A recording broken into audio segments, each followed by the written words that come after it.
When it comes to professional bike cleaning, this is the machine that you need. So you've probably seen on loads of our videos this big green box in the corner. Well, today we've got a new one, which means it's the perfect opportunity to answer all of those questions you have. What is it? How does it work? Because some of you think that just brown, dirty water comes out of these taps. Actually, a really clever parts washer that actually works on bioremediation. So lots of little microbes eating away at oil. So let me explain what's led us to this point. So for the last 9 years, I have had a parts washer made by a company called Smart Washer. That was imported by a company called Rozone. Now, Rozone have noticed that the bike trade really wanted something specific, so they've made their own one called the ROwasher, and that is what we've just installed in this new workshop. The reason is because look at the size of it, it's absolutely gigantic, and I got super excited. I thought this would fit in super well with our new workshop. It means we'll get 2 mechanics working in here side by side. The big difference is it's got a 60-litre tank. Now in that you put 3 of these basically, and what I like about what Rozone have done, they've actually over the last 9 years been out to bike shops and helped identify what it is that's specific to our needs, because normally you find these things in auto shops, aviation industry, shipbuilding, all that sort of stuff. In cycling we tend to use much more light synthetic oils that have much more sort of dirt and grit built into our stuff, so they've really developed things that are going to be a lot more sensitive to that. Now in this tub, this fluid has to be kept relatively warm. So the old one was just like a single skin of plastic. This new one is now like a double layer, so it's insulated. We have to keep this turned on and kept up to about 42 degrees, keep all those microbes alive in there. So what tends to happen, you get like 60 litres of like fluid, and then over time you just get this sort of sludge at the bottom that's just been eaten away.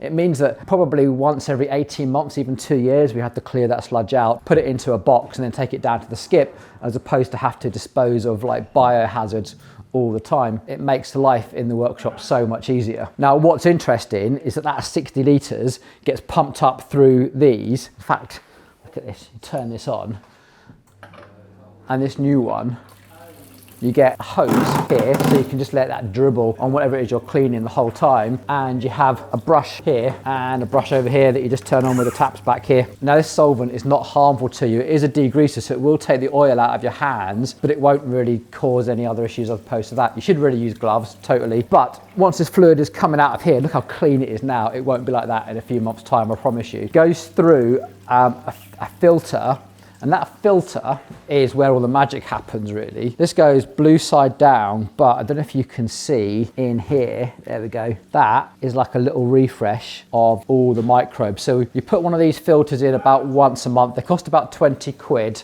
And that one, it gets absolutely covered in gunk and rubbish, but also that gives a refresh to all the little microbes in there as well. And then that 60 litres, you've sort of got a 40 litres worth of like working stuff that should always be in there. A little red light comes on, and whenever the little red light comes on, you buy yourself a new one of these. These are about 65 quid, and we probably replace this every quarter or so. So you got 20 quid a month and sort of 65 quid a quarter, roughly.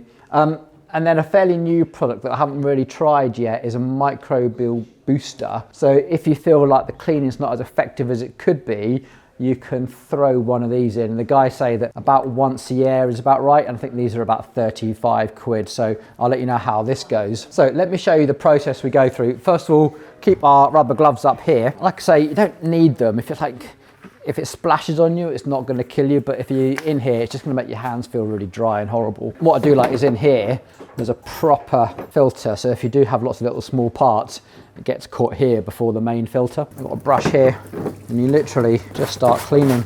So these are quite stiff brushes, so you can get quite aggressive with them. Actually really good therapy to stand here sometimes and just watch dirty bike components come up just beautifully clean and shiny. Sometimes by doing this, you start to realise how worn out things are. So when it's all clean, the reason that we built the whole workshop like this is that we can come straight over and give everything a rinse off. Again, this solvent is not harmful to bike parts. You can put like your best Dura-Race and your best Campagnolo in there and it'll be absolutely fine. The thing you've probably got to look out more than anything is when you put it on the draining board and leave it there, it's got a chance of going rusty. So what I like to try and do is grab it, lay it on a cloth, and if I need to leave it overnight, give it a squirt of GT85 or something. So what I do like about this parts washer, one, we just leave it turned on, and because it's now double insulated, it should use an awful lot less electricity than the old one did. Not that the old one really used that much.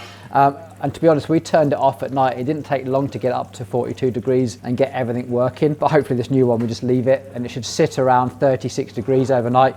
Come back in, turn it on, back up to 42 degrees and be super, super effective. One of the things I really liked about this and why I got so excited by the new one was just how big it is, and the fact you've got these two hoses. You can get an entire bike in here, tyre wheel set without splashing fluid all up the walls. And during the busy summer months when you want 2 mechanics in here, this can be one of the busiest parts of the workshop sometimes. To having 2 brushes is going to be a massive help, I think. You can also get a whole ton of weight in here as well. So they'll say it's easily rated up to a couple of 100 kilos. So that's no problem almost putting an entire e-bike in there if we have to. Can't imagine why, but nice to know that you can, right? Now, one question that I know you're going to have is, why not a sonic cleaner or a more traditional parts cleaner? Well, a more traditional one that you might find in car garages is heavily reliant on some quite nasty solvents. And unlike a car garage, we tend to work in small buildings rather than really big workshops. So there's a whole ventilation and fumes things. This really doesn't give off any nasty fumes at all. So you could have this in the more confined spaces that you're likely to find in bike workshops. Sonic cleaners, we do have them. We tend to keep small ones for really small, intricate parts like suspension, chains, that sort of thing.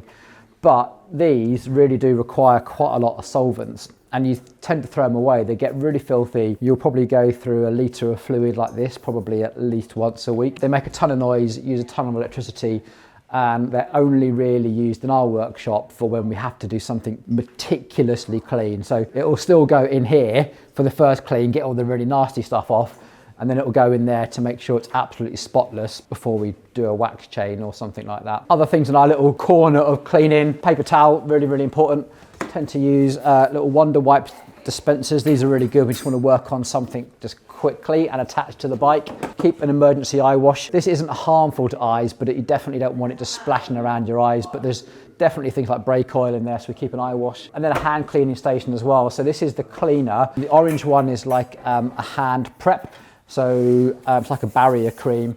And then this one is before we go home at night, put sort of a moisturizer on there as well. Hose, the hose pipe goes outside. So if we're washing stuff in here, like bike frames and wheels, and they're really big, got a hose pipe, run outside, give it a decent hose down.